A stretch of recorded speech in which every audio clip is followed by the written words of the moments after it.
Beautiful Michael Jackson song. This is Alice Tan Ridley's version. Yes. For decades, she's been in the subways singing and sometimes making a little money too. Alice Tan Ridley passed away at the age of 72, leaving behind a voice that once filled subways, stages, and hearts with raw emotion and power. In this video, we're diving into the emotional funeral tribute that left Gabourey Sidibe in tears, the unseen legacy her mother left behind, and the final heartbreaking days of a woman whose life was filled with strength, sacrifice, and song. Welcome to Good Day New York. Good day. How you doing? Thank you so very much for having me. Well, it's great to see you.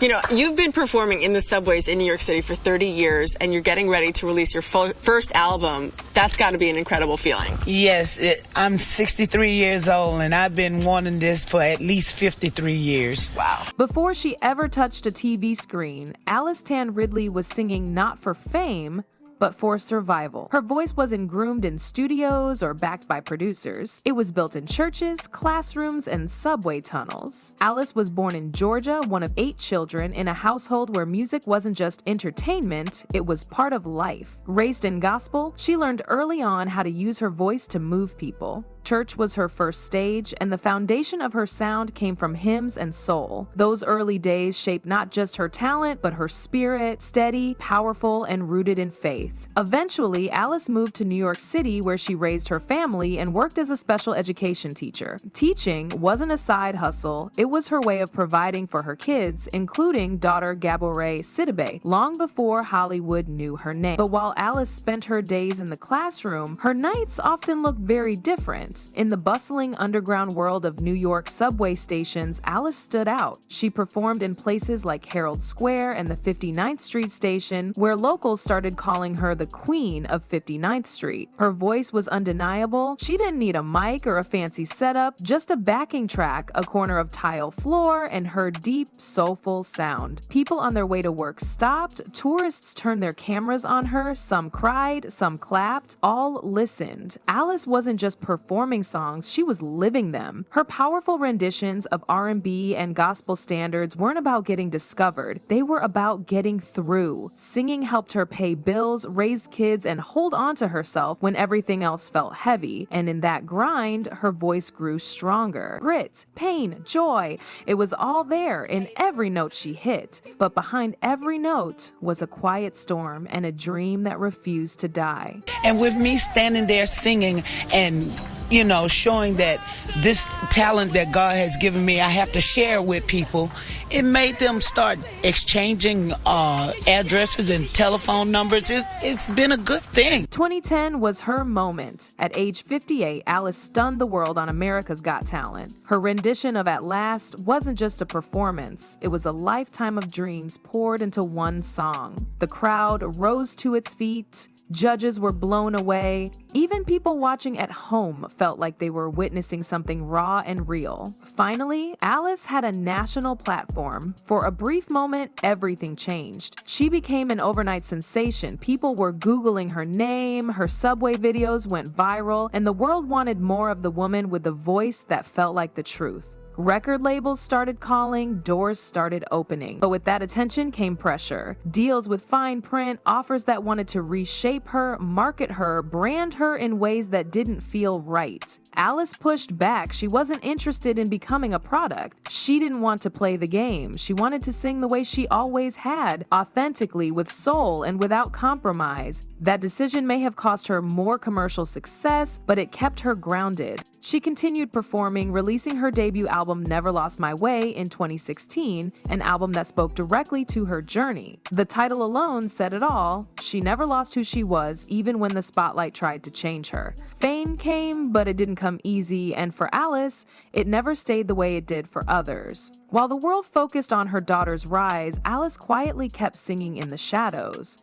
She didn't complain. She didn't chase headlines. She just kept doing what she always did, showing up, singing from the heart, and staying true to herself. You're the mother of Hollywood actress Gabourey Sidibe. How proud are you of her success? I'm just overwhelmed and I just love it. I love the fact that my daughter is talented also, just like her mom. As the headlines moved on, Alice began stepping back, and few people noticed the silence that followed. Fame had never been her focus, and once the cameras dimmed, she quietly returned to her roots, away from the spotlight, back to the simple spaces where her music always lived. What many didn't know was that Alice had started facing health issues behind closed doors. She was never the type to share her pain publicly. Even when she was struggling, she kept it moving. She didn't ask for sympathy. She didn't want attention. Instead, she slowly withdrew from public performances, letting her body rest while her spirit continued to pour into the people around her. Though she wasn't singing in the subways as often, she never stopped sharing her voice completely. Alice started mentoring young singers in her community, especially kids who felt like they didn't belong anywhere else. She taught them more than just technique. She taught them how to sing with feeling, how to survive through song, how to find confidence in a world that constantly tries to knock it out of you. She'd sit with them, sometimes just in a park or community center, and remind them that their voice was enough. No filters, no gimmicks, just truth. For her, music was never about perfection. It was about honesty. And even as her own performances slowed down, her impact grew through those she helped find their own sound. Alice never craved fame. She craved meaning. And even as her voice grew softer, her impact was just beginning to take shape in ways the world never expected. In early 2025, Alice passed away peacefully at the age of 72. There were no big announcements, no glossy tributes from industry giants, no flashing lights or red carpets, just a quiet goodbye, just like her. When the news broke, it hit those who truly knew her the hardest: family, friends, fans who remembered her from the subway platforms, and of course,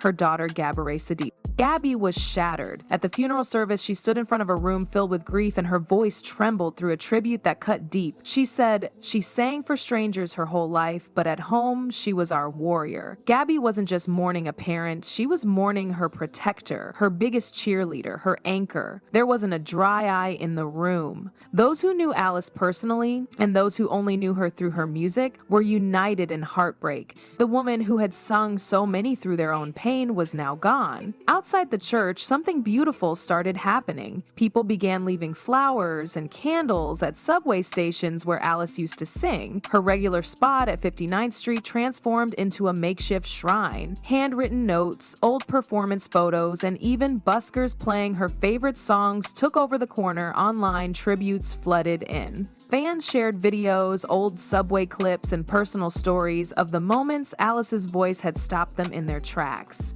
TikTok singers began recording covers of her iconic renditions in the same exact spots where she once performed, echoing the same songs she gave to the city for free. She might not have topped the charts, but she made people feel something real. She gave everything she had to her music, her family, and her community. And now those same people were giving it back in the only way that made sense: through sound, through song, and through love. But the most powerful tribute wasn't in the words. It was in the echoes of every voice she inspired. How about Gabourey, your famous actress daughter? She dropping by?